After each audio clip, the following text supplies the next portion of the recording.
हर हर महादेव, जय भोलेनाथ। तो आइए दोस्तों, आज के वीडियो में हम जानते हैं कि जीवित पुत्रिका व्रत में सुबह कितनी पूजा होती है और सुबह की पूजा में क्या क्या करना होता है और चौकी का विसर्जन कैसे करेंगे, सब कुछ जानते हैं। तो देखिए, अगर आप बाहर पूजा किए होंगे नदी के किनारे जाकर, तब भी आपको इतना नियम करना ज़रूरी है। तो अगर आप नदी किनारे पूजा किए हैं तब भी आपको इतनी पूजा करना ज़रूरी है।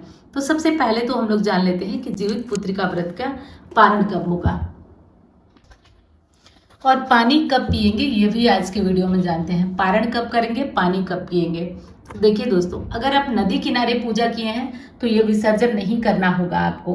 तो आप अपने घर की छत को साफ कर सकते हैं, आंगन को साफ कर सकते हैं, थोड़ा पानी डाल के धुल लीजिएगा। और वहाँ पे क्या करेंगे कि सब ये जो प्रसाद जो आप कल का लगाए हुए हैं भोग, जो ये प्रसाद आप भोग लगाए हुए हैं, इस सब प्रसाद को यहाँ पे ले आइए, रख दीजिए। और पूजा विधि में मैं बताई हूँ कि शाम को कोई भी भोग आपको नहीं खाना है। जो आप भोग लगाए हैं सब भोग को रख दीजिए। ये ज्योतियाँ हमारी है वो भी रख देंगे। सुबह की पूजा में हम क्या करेंगे कि अब देखिए, सबके घर के अनुसार अलग अलग चीज़ें सुबह की पूजा में चढ़ती हैं। कोई जो है अपनी सास को माड़ चढ़ाता है, चावल का माड़। तो इसे क्या करते हैं, हम नेनुआ के पत्ते पे चढ़ाते हैं। किसी के घर हलवा चढ़ता है, किसी के घर दूध और चूड़ा चढ़ता है। तो जो चीज़ें चढ़ती हों उसे बनाकर आप ले आइए, उसे बना कर के ले आइए, रख लीजिए अपनी चौकी पे। और उसे थोड़ा थोड़ा नेनुआ के पत्ते पे चढ़ा दीजिए, क्योंकि ये जो सुबह की पूजा होती है ना, जिनकी सास नहीं होती है उनको करना अनिवार्य होता है। तो ये कार्य कर लीजिए। बाकी जिनकी सास है वो तो केवल प्रणाम कर चौकी भी हटा लेंगे और जो प्रसाद है वो जीमुत वाहन बाबा से स्पर्श करा देंगे। उसके बाद वो खा पी सकते हैं, किसी भी प्रकार की कोई दिक्कत नहीं आएगी। अब चौकी हटाने के लिए और क्या करना है, पारण कब करना है। और दोस्तों, वीडियो आपको पसंद आ रही है तो लाइक करना भूल मत जाइएगा। लाइक कर दीजिएगा, चैनल को सब्सक्राइब नहीं किया आप तो ज़रूर कर लीजिएगा, क्योंकि इस तरह छोटी छोटी बातों की जानकारी आपको आराम से मिलती रहेगी। तो सबसे पहले तो हम लोग ये जानेंगे कि सुबह में पूजा कितनी करना है। तो सुबह में जिनके घर जो चढ़ता हो वो नेनुआ के पत्ते पर, किसी के घर दूध चूड़ा चढ़ता है, किसी के घर हलवा चढ़ता है, मतलब जो भी सास को पसंद होता है वो व्यंजन बनाया जाता है और उसी से पारण किया जाता है। और अगहनी उड़द होती है, अगहनी उड़द, हरी उड़द, जिसको पानी में भिगो कर रखा जाता है।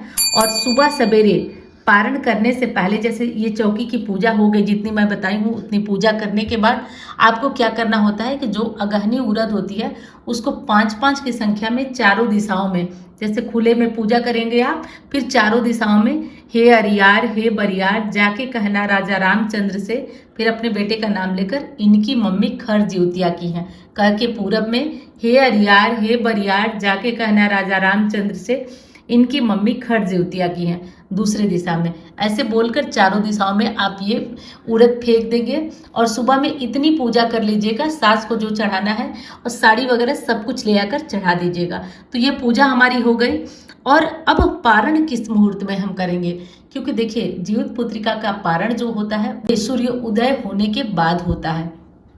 तो वैसे तो पारण का टाइम 5 बजे 5:03 से ही है, लेकिन देखिए एक चीज़ का ध्यान रखिए, जीवित पुत्रिका का पारण जो होता है वो कहते हैं लोग कि खर ज्योतिया, यानी खर ज्योतिया का मतलब होता है कि आप लेट करके ज्योतिया का पारण करिए। जितना विलंब में आप पानी पिएंगे उसको खर ज्योतिया बोला जाता है। लेकिन देखिए, मैं एक चीज़ बताती हूँ आपसे, शरीर को ज़रूरत से ज़्यादा परेशान मत कीजिए, इरिटेट मत कीजिए। आप अगर सूर्योदय तक भी व्रत रख गए ना तो आप बहुत बड़ा काम किए, जग जीत गए। अब आप सुबह में इतनी जितनी पूजा बता रही हूँ उतनी कर लीजिए। उसके बाद आप कम से कम पूजा का जो शुभ मुहूर्त है वो तो ध्यान रखा आपने।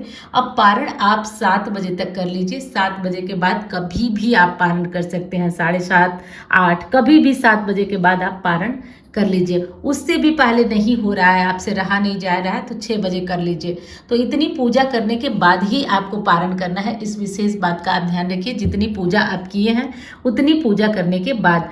तो ये आप कर लिए, ये सब आप चढ़ा उढ़ा लिए। उसके बाद देखिए, अब ज्योतिया को क्या किया जाता है, जीमुत वाहन बाबा को चढ़ाने के बाद ज्योतिया, जिसमें सोने चांदी की ज्योतिया होती है, गूंथ के हम रखे रहते हैं, उसको क्या करते हैं कि अपने गले में पहन लेते हैं। और जो बचा हुआ ज्योतिया होता है वो अपने बच्चों को दे देते हैं। घर में और कोई है जिसके बच्चे नहीं हैं, जो ज्योतियाँ नहीं करता है, उसको दे देते हैं। तो सबको बांट देते हैं ज्योतियाँ, बांट करके और आप अपने बच्चे अगर पास में हैं तो उनसे बोलिए कि पैर छुएं, आशीर्वाद ले। उसके बाद अब आप क्या करेंगे कि किसी भी ऐसी चीज़ से पारण करते हैं जो आपकी सास को भी पसंद हो। तो देखिए, मुख्य चीज़ इसमें ध्यान रखने वाली चीज़ है कि गर्म चीज़ें, जैसे आप पानी भी पी रहे हैं ना, तो बहुत जगहों पे पहले जई निकला जाता है। जैसे हम यूपी के हैं तो यूपी में पहले जई निकला जाता है। जई क्या होता है? तो उड़द, जो अगहनी उड़द जो मैं आपको बताई हूँ, अगहनी उड़द ले लीजिए और इसको 5 की संख्या में, जितने आपके बेटे हैं, संतान है, 5 की संख्या में पानी के साथ उसे ऊंचा नहीं जाता है, निगला जाता है। निगलिए और पानी के साथ मतलब गर्म पानी के साथ, क्योंकि देखिए इसका 2 कारण होता है। एक तो जीवित पुत्रिका व्रत में गर्म चीज़ों से ही पालन किया जाता है और दूसरा ये है कि अगर गर्म नहीं खाएंगे तो इतने लंबे व्रत के बाद आपका गला खराब हो जाएगा। तो ये दोनों कारण है जिसका कि आपको ध्यान रख करके और इस काम को करना है।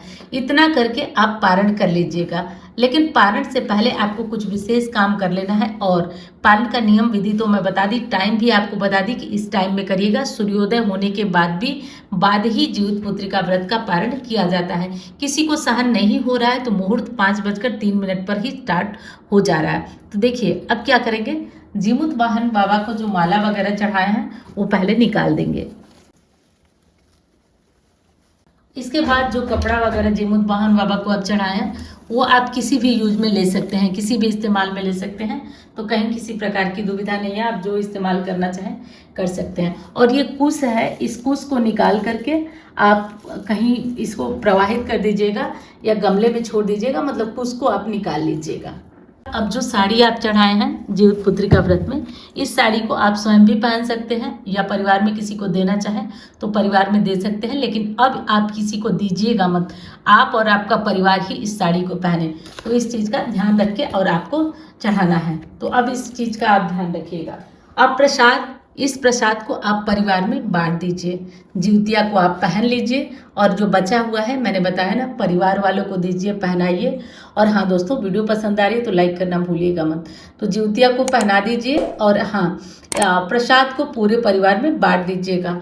अब बचा हमारा नेनुआ का पत्ता, जो खली तेल हम चढ़ाए हैं वो सब बचा। तो इसको हम क्या करेंगे, जो चील सियारन बनाए हैं वो क्या करेंगे। तो देखिए गणेश जी को क्या करेंगे कि हम उठाकर कहीं रख देंगे। तुलसी में नहीं रखेंगे, लेकिन इन्हें उठा के कहीं रख देंगे। इनका विसर्जन नहीं होता है तो इन्हें उठा के कहीं हम रख देंगे सुरक्षित स्थान पे। और चील सियारन को और नेनुआ के पत्ते को, जैसे मान लीजिए गणेश जी को हम भोलेनाथ का शिवलिंग है वहाँ पे पास में हम रख देंगे। और चील सियारन को और नेनुआ के पत्तों को हम जल में प्रवाहित कर देंगे, चील को भी और सियारन को भी। और ये चाहे तो आप यहाँ नहीं ले जाना चाहते तो आप इस पत्तों को उठा करके और आप गमलों में भी डाल सकते हैं। तो इस तरीके से करके आपका जो व्रत है, आपकी जो पूजा है, आपके चौकी का वो है, वो सब हो गया। तो इस तरीके से करके आपका जीवित पुत्रिका का व्रत जो है वो संपूर्ण हो गया। अब आपकी चौकी भी विसर्जित हो गई और सारा काम भी हो गया। सुबह में कोई दिया वगैरह जलाने की ज़रूरत नहीं है, मेरा जल रहा है तो उससे मत समझिएगा, ये जलाने की आवश्यकता आपको नहीं है। अब जाइए, आप आराम से पारण कीजिए, बड़े बुजुर्गों का पैर छूइए, बच्चों को आशीर्वाद दीजिए। ऐसा करके आपका पारण हो गया। तो मैं उम्मीद करती हूँ वीडियो आपको पसंद आई होगी। मैं मिलती हूँ अन्य वीडियो में। धन्यवाद।